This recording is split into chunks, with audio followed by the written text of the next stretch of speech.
There is a lot to be excited about in 2023. Nvidia has launched its 4000 series. We're starting to see them in laptops. Well, AMD has been talking about its 7000 series, though I have yet to see more of it come up in conversation or in devices for that matter. But it also means that it's a good year to pick up good deals on the outgoing generation, which is actually not that bad. So while I was checking this device out, to my surprise, Legion announced and launched its generation 8 of this device.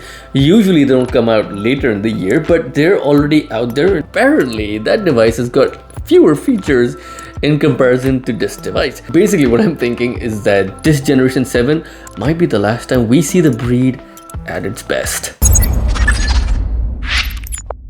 Now with previous generation of top tier Legion 7, you could have like an AMD CPU paired with an Nvidia device, but this time around you've got to pick sides. It's either Intel with Nvidia, or you go with the Advantage Edition, Team Red, with the AMD Ryzen Radeon combo. It is so good that AMD has stuck it out with all of the punches thrown at it, and especially in this really well sorted chassis, I feel like they're starting to show some teeth.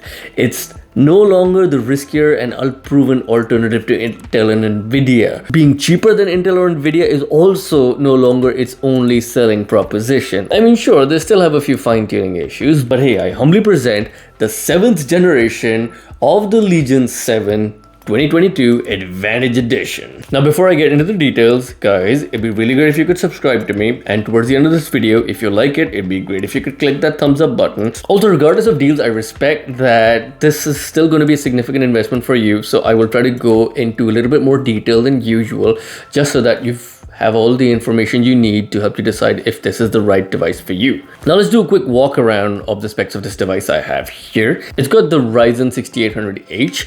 It's based on the Zen 3 architecture. It's got 8 cores. It is manufactured using the 6nm process, and what that means is that it has a smaller die, and what that means is that it is more efficient compared to, for example, the Intel 12th generation, which is based on the 10nm process. Naturally, that also means that it has a bigger die so that they can fit in more cores on it, but it also means that Intel is going to be generating more heat, although they will also be giving you more performance in comparison to AMD.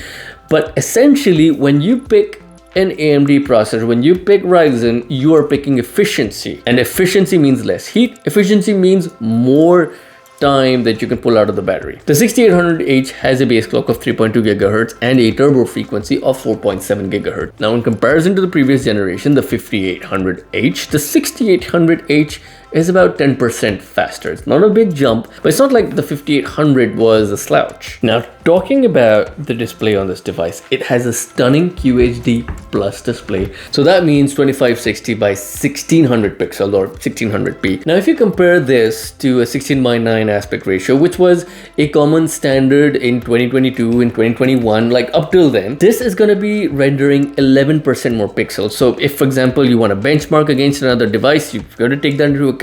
Now this display can get as bright as 500 nits, and in comparison to my Razer Blade, which can only go up to 300 nits, like this is obviously noticeably brighter. Especially if you like using your device in like natural light, this is gonna come very much in handy. This panel has a refresh rate of 165 Hz, and in my opinion that is more than enough, especially in a QHD format. There are two reasons for that. A lot of games are gonna struggle actually to give you frames up to that refresh rate anyway. B, for the casual gamer, I feel it is difficult to notice the added fluidity even ahead of 144 frames. It also comes equipped with a color calibration tool called X-Rite. Panel has a 3 millisecond response time and covers 100% of sRGB. Now in terms of dynamic range, the display is HDR 400 compliant, which is a fairly entry level standard. So some games recognize it, some games don't recognize it. The display will also go all the way back 180 degrees, and as you can see here, like you could easily open the lid and close the lid with one finger.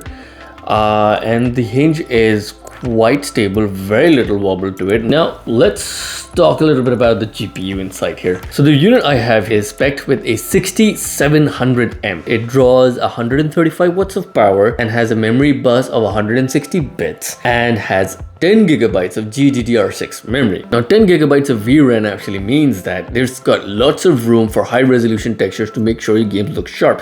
And that's actually a good thing because recent AAA titles actually demand more and more of VRAM. So this might actually stand the test of time in comparison to say a 3070 Ti, which offers 8 gigabytes of VRAM. Now this does come with a mux switch and you can toggle it using Lenovo's Vantage software, but it's not that advanced Optimus thing. Like every time you switch between discrete graphics and like hybrid graphics, which also uses the onboard 680M, you would have to restart your system. So just a minor inconvenience there, I guess. You can configure this with the 6850M, which needs about 170 watts of power. What that means is that this chassis right here is actually built for more thermal violence. So the 6700M is sitting pretty chill in this one. Now, in terms of storage, it came with a terabyte of a Gen 4 Samsung NVMe drive. You also get another spare M.2 slot, for which I actually got another Samsung 980 Pro just to see like the ease of getting into this device. In terms of opening up the bottom panel, you don't need any special screwdriver like for example the T6 Torx driver you needed for a razor blade. However, you do need a kind of a delicate prying tool because you have to pry out like the rear end of the panel first. So you'll have to be really patient when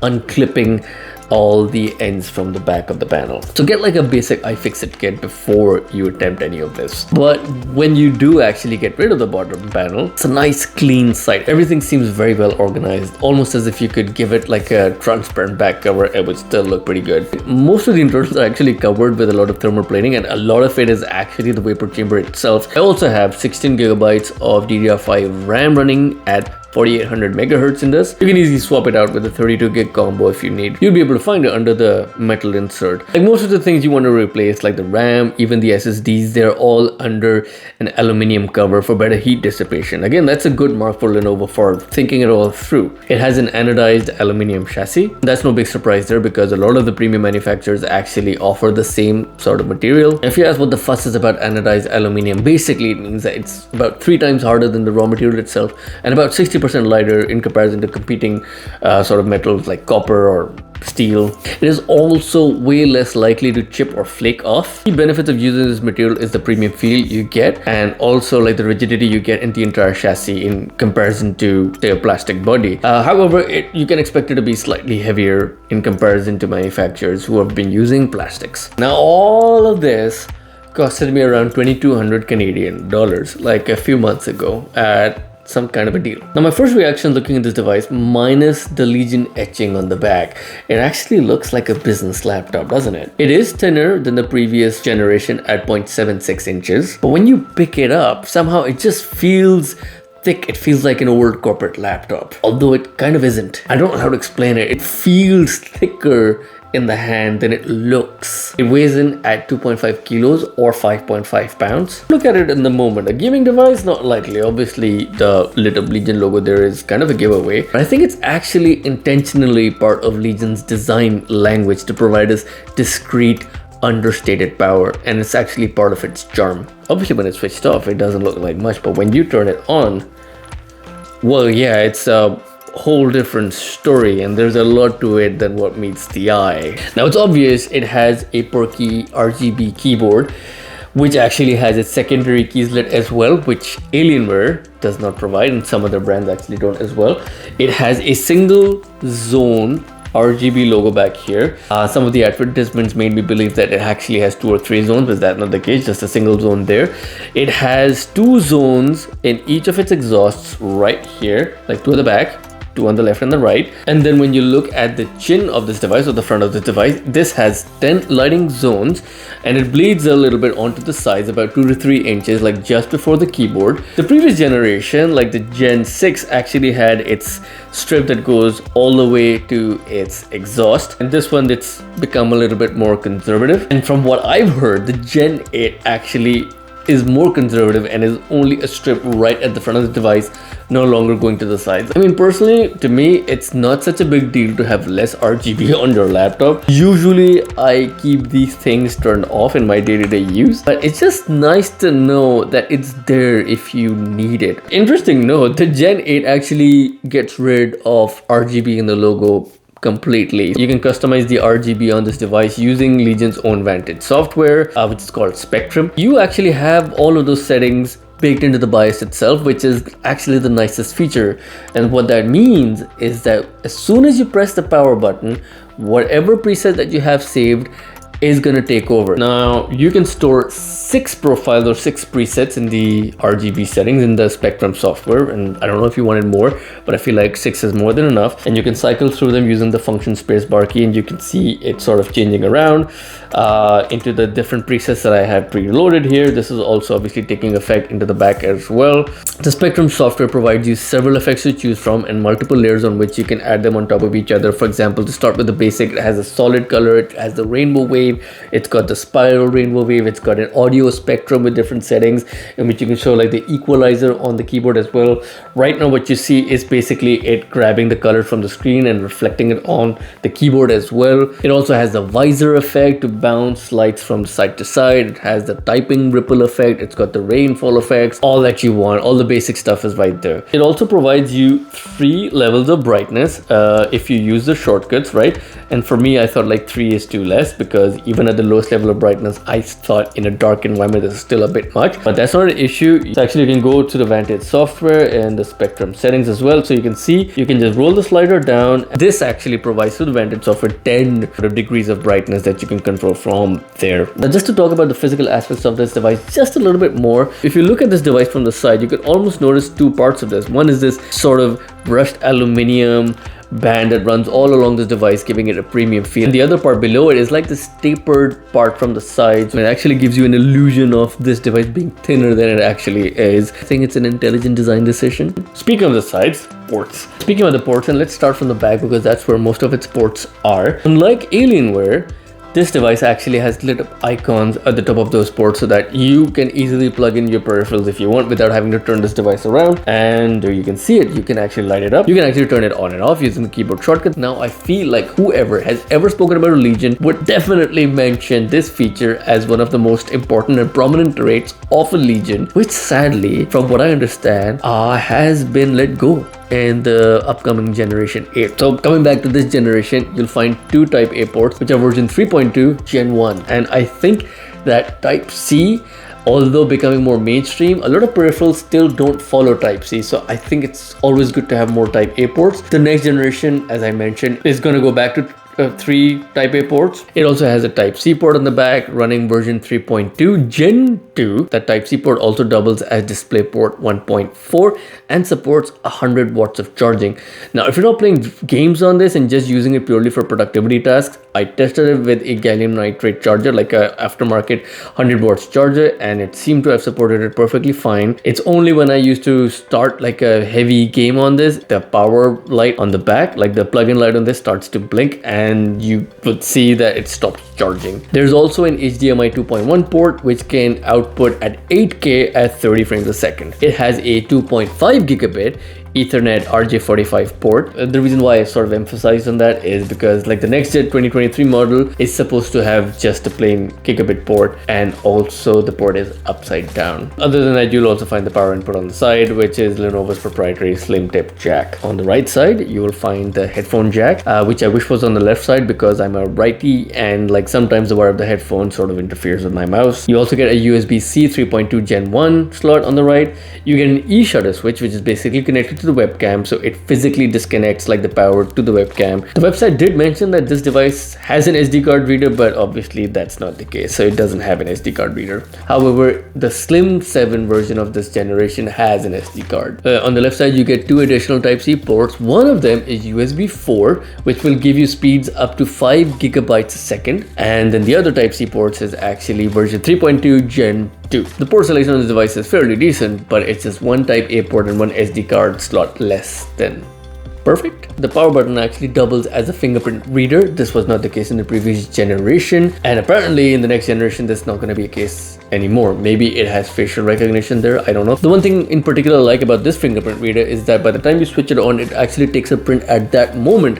So when it's done booting up, it actually would log you all the way into Windows. The perforation next to the power button is actually identical to the previous generation. I actually thought it was there for the fans to help pull in air, but that's not the case. The fans don't even pull in air from top of the keyboard as well. I know some diagrams on the website seems to suggest that it's pulling in air from the top of the keyboard, but it doesn't do that. If it was pulling in air from the keyboard, it would have meant like much cooler keyboard zones, but you know what? It doesn't need it. More about the thermal performance on this later, but up front, this device is one of the best thermals that I've used in a while. Silver lining is because it's not pulling in air from the top. When you do connect this device to, for example, your TV and you just want to sit back, play your games using a controller, you can just put the screen down and you won't have to worry about it suffocating itself. Now, trackpad here is a glass precision touchpad, which is obviously nice, though I feel like the click depth is a bit much, and I think the click is also a little bit louder than I'd want it to be. The one thing though that you might be thinking is if that slightly left offset might bother you a little bit, and it's only fair that you may be concerned that it may give you less space for your wrist to rest. I don't think you'll have any issues with that based on my personal experience. It might take a little bit of getting used to, but throughout my typing, even the first time I got this device, when I started to write down like my thoughts and my notes for this review, I got used to it really quickly. Now, there are no fancy red, blue, green, rainbow mechanical switches in here, but Legion does provide you a generous 1.5 millimeters of key travel, and the signature U shape makes it just more convenient to type on. And I did genuinely feel that my typing accuracy on this was better in comparison to my use of other devices.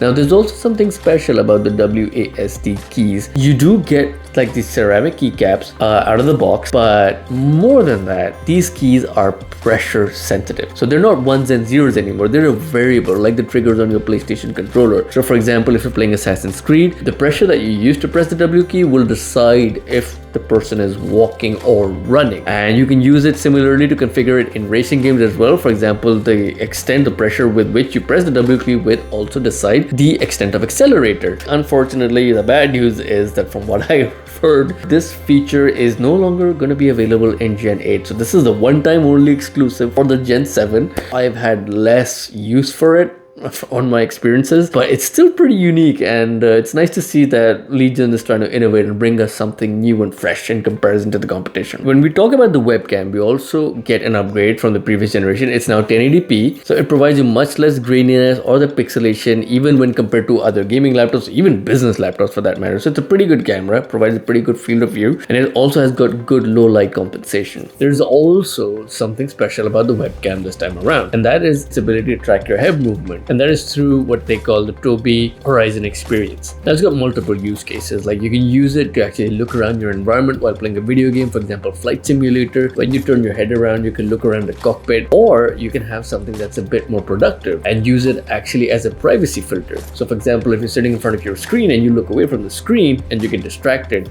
the screen will automatically get blurred out. It will also track your screen time. It will show you like how close you've been sitting to the screen, and it'll give you tips to improve that as well. Although there are not a lot of applications that support Tobii Horizon experience so far. It's a work in progress. So this device came with a 300 watt power brick, which I feel is more than enough to power the 6700M, because you'll also get the 300 watt brick with the 6850M as well. So I did try this with the 230 watt adapter as well, and it seems to be working just fine with that. Other than that, if you are playing games on this completely unplugged, just a quick tip, switch this device to silent mode using the function Q shortcut key, because somehow that makes playing games on that setting just smoother. It comes with a 99.9 watt hour battery, which is the biggest you could get in a laptop in order for you to fly with a full charge. When I was playing, for example, Forza Horizon, like the racing game on this, it lasted for about 2 hours on battery. My settings were maxed out at a QHD resolution, like 40 to like 60 frames depending on the situation of the game. And if you're going to use this device for productivity with it unplugged, I estimated that I would be getting around 6 hours of battery life with the keyboard at level 1 brightness and the screen at half brightness, not something that's terribly low, so like 300 nits, listening to music in the background, doing a Word document, and like browsing some web pages. With that, I got around 6 hours, which I feel for a gaming laptop is decent enough. Now let's get to the good stuff, and I'm really grateful for all of those people who actually got this far into the video. If you've liked my video so far, it'd be great if you could press the thumbs up button, or if you've forgotten to subscribe, click that subscribe button. That'd be great. Like, I need to clarify a few things before I get into the detail. I had to play around with the settings quite a bit for me to pull the performance out of it that it has the potential for, and that includes sort of messing around with the drivers, like having the latest drivers or the older ones. For example, I primarily use the 22.5 driver version to get the best performance. At the time when I was benchmarking this, the latest version was the 22.11, and that actually gave me easily like 15 to 20%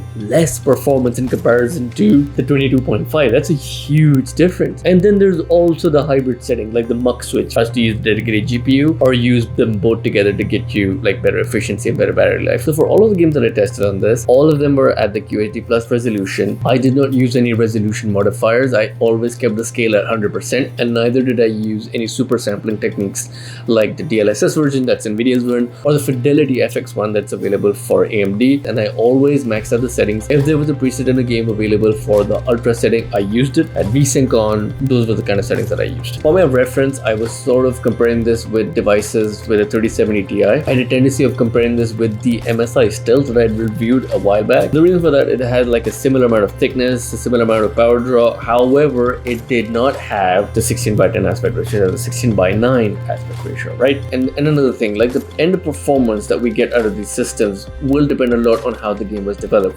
There are a few games that will favor AMD, there are a few games that would favor Nvidia. And to be honest, there are more games out there that favor Nvidia because, well, Nvidia has been around for longer, they just got more pull in the gaming community. I also sort of compared it with the Razer Blade at times as well. It comes with an 11800 Intel i7, comes with a 3070 even, not even a 3070 Ti. But I thought it'd be good to see how far we've come from 2 years ago. So starting off with Shadow the Tomb Raider, which is known to support Nvidia GPUs, I was getting an average of 83 frames a second on the AMD Legion 7. In comparison, the MSI Stealth was actually giving me 99 frames a second, and the Razer was actually giving me 81 frames a second. So if anything, like a really marginal difference, but this is just to demonstrate how much the game development process is going to have an effect on the end result. Now, if you look into Horizon Zero Dawn, Sony's game on PC, love that game. I was getting around 80 frames a second on the Legion, about 61 frames a second on my Razer Blade. I think there's a pretty decent difference of 20 frames, but when we compare to the MSI, that was getting around 74 frames, but it's still about 8% better than the MSI. Now talking about Forza Horizon 5, now this is where the result got sort of interesting. Both the Razer and the MSI were reporting 74 frames a second, like there was no difference between the two. That was really strange. Maybe I need to revisit the benchmark that I did there, but the Legion 7 in comparison was actually giving me 100 frames a second. That's a pretty decent difference. When I even plugged up this device to my TV screen running at 4K with the settings all ultra maxed out, everything else remaining the same, it was still giving me pretty decent frames, like around 60 frames a second on that. Now let's talk about Division 2. On Razer, I was getting 54 frames a second, and on the MSI it bumped up to about 58 frames a second, and finally on the AMD, I was getting 66 frames. This is about a 13.8% bump in performance. Far Cry 6. This is where AMD goes a little bit behind as well. So on the Razer Blade, I was getting 64 frames a second. On the MSI, I was getting 79 frames a second. So that generation leap with the Ti and the 12th generation, good enough. And on AMD, the result I got for this device was actually the same as a Blade, 64 frames a second. And that's outright terrible. Even at 64 frames in isolation, forget the benchmarks, I think it's a very acceptable sort of result for you to enjoy a story-driven game. I also tested Red Dead Redemption 2 on this, and that tends to favor AMD, but I feel like the results are not really comparable because preset in the game does not exactly reflect well on the detailed settings, and like one has to really manually change the settings one by one on that. So I don't know if I can compare like by like, but with the settings maxed out, advanced settings all maxed out at QHD plus resolution, what I see here is that I was getting 51 frames a second on this device compared to 43 on the Razer and then 52 on my MSI. Now that on paper doesn't sound like a lot, but RDR2 is a very demanding game. I think the results are not very reliable to compare to the others just because of the way you need to manually change all of the quality settings on the graphics. Assassin's Creed Odyssey, the Razer Blade was giving me 42 frames a second, but this was up to 50 frames a second on my MSI, and then on the Legion I was getting 64 frames a second, so that's a pretty substantial bump at 28%. Gears of War, Razer and MSI were both giving like roughly about 65 frames a second, and then there was a similar result for the Legion 7 at 68 frames a second. Kind of interesting. Then we talk about Guardians of the Galaxy, right? It also has a benchmark surprisingly, and on the Razer I was getting 71 frames a second, MSI 88 frames a second, so like a moderate sort of a jump.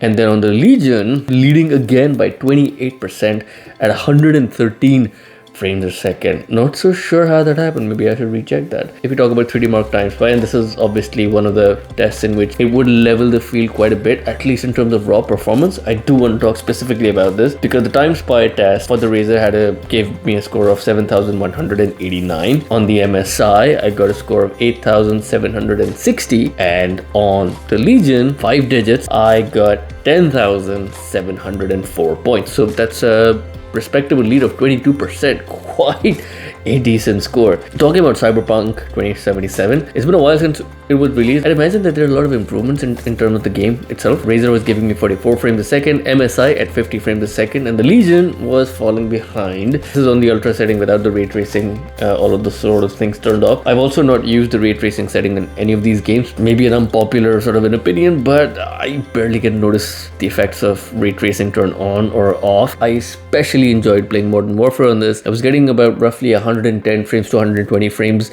but what I really did like that AMD has a setting for like sharpening of textures a little bit more from its setting menu in comparison to the MSI with the 12th gen Intel and the 3070 Ti. I was also getting very similar results, again 110 120 frames a second. And also, hey, I obviously had to test like the latest Modern Warfare 2 as well with the setting maxed out, QHD, the whole like everything right up to its maximum thing, texture setting to its absolute maximum. I was getting an average of 75 frames. So during the test of these games, benchmarking them one after the other, I recognized that I was doing it like for 3-4 hours straight. I thought like the keyboard should become a little bit warm to the touch now, right? But that actually wasn't the case. This device remained actually pretty cool throughout all of my testing, throughout all of the games, regardless of how long I played it. This device is meant to stand the test of time, right? It's going to stay with you for a while. It's going to be a reliable device. I would say that these thermals would especially become useful if you're living in a region where ambient temperatures tend to be higher. At a level playing field, I honestly felt like this GPU and the 6700M had the raw power to rival or exceed the 3070 Ti easily. These Advantage Edition devices would always be cheaper than the Intel. It could be maybe $100 in certain instances, but it could be even like $300 to $400. So conclusion. AMD and Legion put together, this is a reliable, powerful, feature-packed, exquisitely built laptop, and it comes with great customer support, and it even offers you great value for money in comparison to competition. Like, what more can you possibly want? If you found what I shared with you useful, it'd be great if you could subscribe and like. Yep, that's about it. Thank you for watching. See you next time.